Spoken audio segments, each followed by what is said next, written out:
America एक और युद्ध की तैयारी कर रहा है? क्या 30 साल पुरानी ये घटना अब कैरेबियन में नया टकराव खड़ा करने जा रही है? क्योंकि क्यूबा को लेकर अमेरिका का रुख अचानक बेहद आक्रामक हो गया है। अमेरिका ने क्यूबा के पूर्व राष्ट्रपति राउल कास्ट्रो पर हत्या की साजिश का केस ठोक दिया है। आरोप 1996 में अमेरिकी नागरिक विमानों को मार गिराने का है और इसी के साथ कैरेबियन सागर में अमेरिकी युद्धपोतों की हलचल तेज हो गई है, जिसके बाद सवाल उठ रहे हैं कि क्या डोनाल्ड ट्रंप अब क्यूबा पर दबाव बढ़ाने जा रहे हैं या फिर ये सिर्फ कानूनी कार्रवाई नहीं है बल्कि बड़े भू राजनीतिक खेल की शुरुआत है। दरअसल मामला 30 साल पुराना है। 1990 के दशक में अमेरिका में एक संगठन सक्रिय था, ब्रदर्स टू द रेस्क्यू। यह संगठन उन लोगों को बचाने का काम करता था जो क्यूबा की कम्युनिस्ट सरकार से भागकर छोटी नाव और बेड़ों के जरिए अमेरिका पहुंचने की कोशिश करते थे। फरवरी 1996 में इस संगठन के 3 छोटे विमान मियामी के पास उड़ान पर थे। तभी क्यूबा के लड़ाकू विमानों ने इनमें से 2 विमानों को मार गिराया। इस हमले में 4 लोगों की मौत हुई थी। इनमें से 3 अमेरिकी नागरिक और 1 ग्रीन कार्ड धारक शामिल था।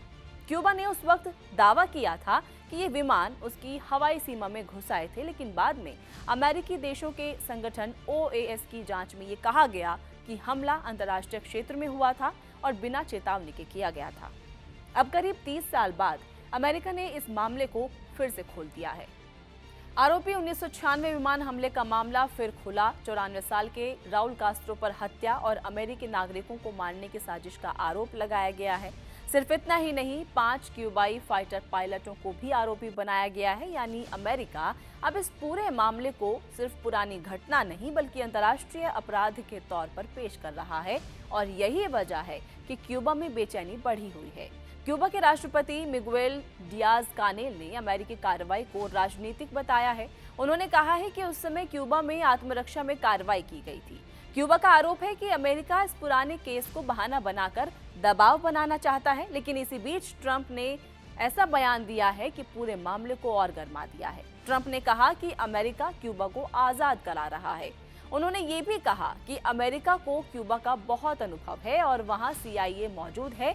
यानी बयान सिर्फ कानूनी कार्रवाई तक सीमित नहीं दिख रहे हैं और अब सैन्य हलचल भी दिखाई दे रही है, जिसने दुनिया का ध्यान खींच लिया है। अमेरिकी युद्धपोत USS निमित्ज और उसका स्ट्राइक ग्रुप कैरेबियन सागर में पहुंच चुका है। इसके साथ FA-18 सुपर हॉर्नेट लड़ाकू विमान भी तैनात है। साथ ही अमेरिकी नौसेना के P-8A पोसाइडन निगरानी विमान लगातार क्यूबा के आसपास उड़ान भर रहे हैं। करीब 3 MQ-4C ट्राइटन निगरानी ड्रोन भी एक्टिव बताए जा रहे हैं।